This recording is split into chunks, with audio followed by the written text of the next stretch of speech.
New fusion event for September is here, Strategos Islin, and there's some questions about whether or not he's a necessary champ to go after.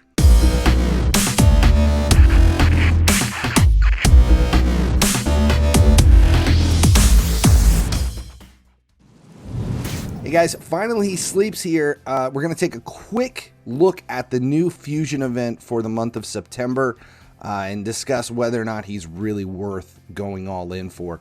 First though, make sure you subscribe here at YouTube. Turn on notifications so you never miss when any of the videos go live here on this channel for Raid.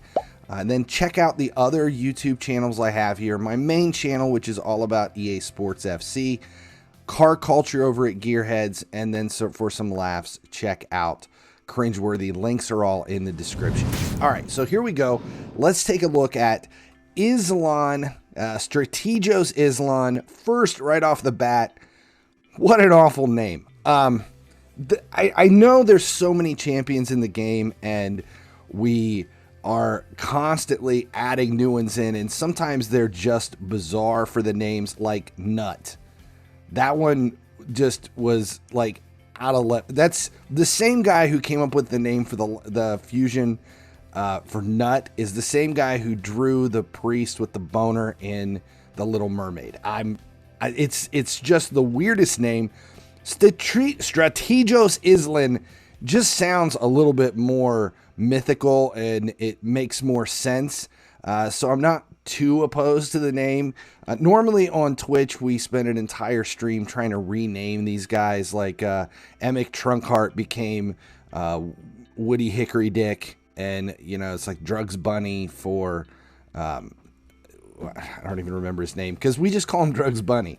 But for this one, he's a high elf, a defense. So we know with defense as his main thing, we're gonna have a very tanky support champion in here. He brings a lot of buffs. He's got ally protection on his A3, which is important. Decreased speed is his only defensive buff, his only debuff that we have, besides his A1, which gives provoke. Now, normally just for a attack one enemy provoke on his A1, that's not a massive thing. Now, if it was an AoE provoke, then I would say go all in on this guy. But that A1 provoke just for one enemy doesn't sound very exciting on the outset. But if you were watching the Twitch live stream the other day where we were trying to build a one key team for HYDRA, for that rotation where we needed a provoke on one of the heads to basically get to unlock the opportunity to one key the HYDRA, this guy would have become in handy for me, more so than Seeker or Ultimate Death Knight. If you don't have a provoke champion for HYDRA, this could be your one. He does have ally protection and a single counterattack on himself for 2 turns. Plus, he has a self-placed shield all on his A3. And then the big thing right here is his passive heal that heals all allies under ally protection. And then he also has a self-heal of 1% for each 500 defense the champion has. So if you load him with 5,000 defense, because all of his attacks based on defense, you're wanting to get him tanky as you can. So let's just set the bar at 5,000. That means whenever he is attacked, he is self-healing 10% of his HP. So if you build him super tanky with a ton of defense, at least 5,000, and a ton of HP, you're getting 10% of his HP back every time he's attacked. If he's got his counterattack on, you're also attacking whenever he's attacked. So there's definite utility here. And then you add in his accuracy aura of 60 in all battles. That basically means he's going to be a very well-suited champion for HYDRA. And with HYDRA Clash now, there's definitely a need for a little bit of a different champion in each team. If you got 3 keys per week and you've got a couple of provoked champions, a third provoke champion is not going to hurt you at all.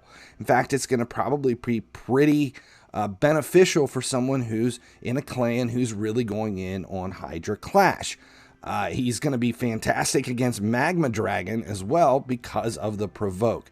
So this one is one of those champions that, is he a, have to go all in, must have like Nut was? No. Is he one that you can easily skip? No. So he's kind of like falling right down the middle of the fence for me. I think if you go after him, you are not going to be disappointed. I think if you skip him, you're probably not going to be disappointed. It's going to come down to how many resources do you have? Are you willing to spend some money if you don't have the resources? Did you go all in on clan versus clan with personal rewards? And did you go all in on this the ultimate Death Knight birthday bash celebration thing that has basically given us event after event after tournament after tournament after event after tournament? It's been insane the last few weeks, especially coming off the last fusion event, and then we get the Monkey King on top of it. Raid has been pretty involved and fantastic now for, I would say, a couple of months. So this one to me is not necessarily a letdown, but I'm not gonna consider him a must-have.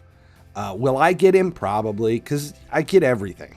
As long as I can do him without spending any cash, if I can come up with the resources as far as energy necessary to do it, I will probably grab him.